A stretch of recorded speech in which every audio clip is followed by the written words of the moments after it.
আসসালামু আলাইকুম। আমি রিজওয়ান বিন সুলাইমান আজ আপনাদের সামনে যে প্রেজেন্টেশনটা নিয়ে উপস্থিত হয়েছি সেটা 499 সাল, অর্থাৎ আজ থেকে অনেক আগে এই প্রসেসটা শুরু হয়েছিল। এটাকে স্টেগনোগ্রাফি বলা হয়।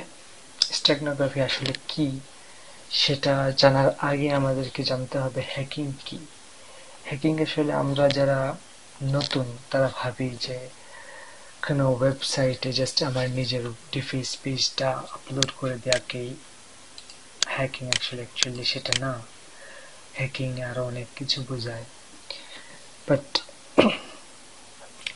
আজ এমনিতেই আমি খুব টায়ার্ড, তারপরও এই স্টেগনোগ্রাফি কি, কিভাবে স্টেগনোগ্রাফি আমরা ব্যবহার করতে পারি সেটা নিয়ে কিছু আলোচনা করব। প্রথমে জেনে নেই স্টেগনোগ্রাফিটা কি। আসলে এটা একটা প্রসেস, নিজের মেসেজকে হাইড করে অন্যকে প্রেরণ করা এবং যাকে আপনি প্রেরণ করছেন সে যাতে বুঝতে পারে যে এইটার এই অর্থ, মানে মোটামুটি এইটাই হলো স্টেগনোগ্রাফি।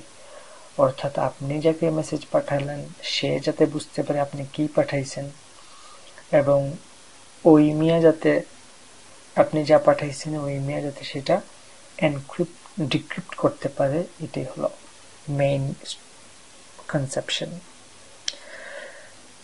তো অনেকেই স্টেগনোগ্রাফি এবং ক্রিপ্টোগ্রাফিকে এক করে ফেলে। এখানে আমি বলতে চাই, এখানে আমি এটার ডিফারেন্সটারে আমি আলাদা করতে চাই। সেটা হলো ক্রিপ্টোগ্রাফি এবং স্টেগনোগ্রাফি দুইটা আলাদা জিনিস, বাট সিমিলার। স্টেগনোগ্রাফিতে আপনি যাকে যে মেসেজটা পাঠাবেন সেই জিনিসটা অন্য কেউ বা কোনো হ্যাকার বা অ্যাটাকার কেউ বুঝতেই পারবে না যে এই ফাইলের মধ্যে আসলে যে ফাইল দেখা যাচ্ছে সেটা না, অন্য কিছু। কিন্তু ক্রিপ্টোগ্রাফিতে বোঝা যায় যে এখানে হিডেন কিছু আছে। সো তাহলে শুরু করে ফেলি কিভাবে আমরা এই মানে আমাদের কোনো ফাইল, অর্থাৎ আমি সেই ফাইলটা হতে পারে image file, video file, audio file, text file, এই ফাইলের মধ্যে আমার সিক্রেট মেসেজগুলো ঢুকিয়ে দিতে পারি কিভাবে সেটা আমি দেখাবো। এর আগে আমি একটা ঘটনা বলি। 499 সালে পার্সিয়ার রাজা, নাম যেন কি ছিল আমি নিজে ভুলে গেছি, আমার আবার শর্ট মেমোরি লস, গজনির মতো শর্ট মেমোরি লসে একটা প্রবলেম আছে। থাক ওই সাল, আমি আসলে হিস্ট্রিতে খুব উইক একটা স্টুডেন্ট, ওই সালের পর কি নাম ওইটা জানার দরকার নেই। উনি কি করতেন, উনার কাউকে কোনো মেসেজ পাঠাইতে হলে উনি একজন লোককে ডাক দিয়ে আনতেন, আনার পর ওই মিয়ার চুল কেটে ফেলতেন, চুল কেটে মাথায় কোনো মেসেজ লিখে দিতেন। ওই মেসেজটা উনি লিখে দিতেন। লিখে দেওয়ার পর তিনি ওয়েট করতেন এই চুল যাতে বড় হয়, যতদিন পর্যন্ত বড় হবে না ততদিন পর্যন্ত অপেক্ষায় রাখবেন। তারপর যখন বড় হলো তখন এই মিয়াকে পাঠাবেন যার কাছে উনি মেসেজটা পাঠাইতে চাইতেছেন তার কাছে। ওই মিয়া আবার বুঝতো যে এই মিয়ার চুল আমি যদি কেটে ফেলি তাহলে এখানে একটা অনেক গুরুত্বপূর্ণ মেসেজ আছে। এইভাবে আসলে এই স্টেগনোগ্রাফিটা শুরু হয়। তো আমি দেখাই আজকে কিভাবে স্টেগনোগ্রাফি করার জন্য আপনাকে প্রথমে একটা সফটওয়্যার লাগবে, সেটা হলো সিক্রেট লেয়ার লাইট। এটা আমার কাছে বেশ ভালো লাগছে, অনেকগুলো সফটওয়্যার আমি ঘাটাঘাটি করে বের করেছি, but I think that this software is the best software because you can hide your messages in this software using many more images like JEP, JPG, JPEG, BMP, and many other formats. এখানে আমি add message, add image, ধরেন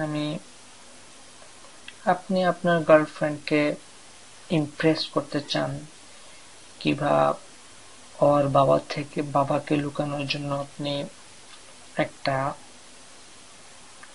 কথা আপনি বলতে চাইতেছেন আমি তোমাকে ভালোবাসি, আই লাভ ইউ জানো, বাট এইটা তো বললে বাবা, ওই মেয়ের বাবা দেখলে তো আর খবর আছে। তো আপনি কি করলেন, একটা ইমেজ দিলেন, এই ইমেজটা দিলেন, এই ইমেজটা দিয়ে ওপেন দিলেন, সরি নেক্সট। এখানে আপনার মেসেজ দিবেন, আই লাভ ইউ জানো,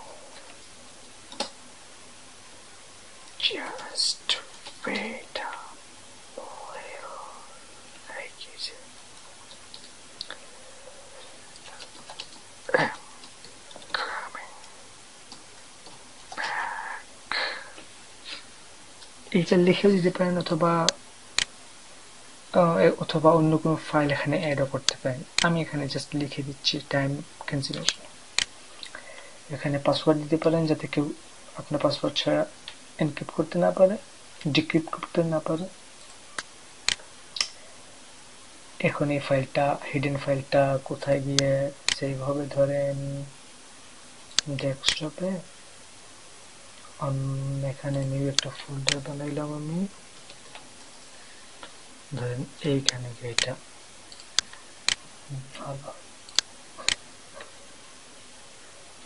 এই দেখেন এইটা হলো আমার,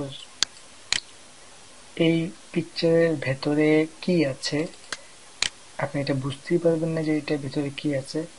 এই সেম পিকচারটা আমার এই ফোল্ডার এই ফোল্ডারে না থেকেও অন্য একটা ফোল্ডারে ছিল, সেটা হলো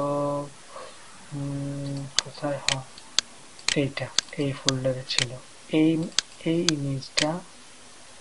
আর কোথায় ওই ইমেজটা গেল, কই,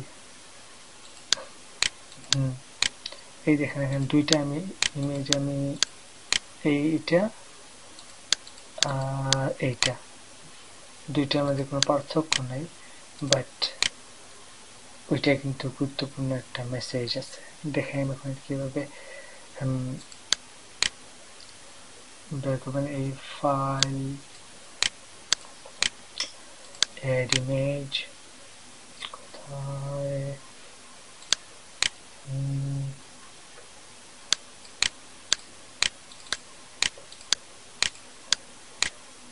নেক্সট, এই দেখেন এটা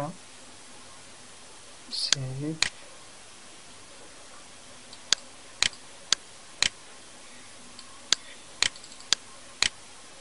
সেভ করতেছি।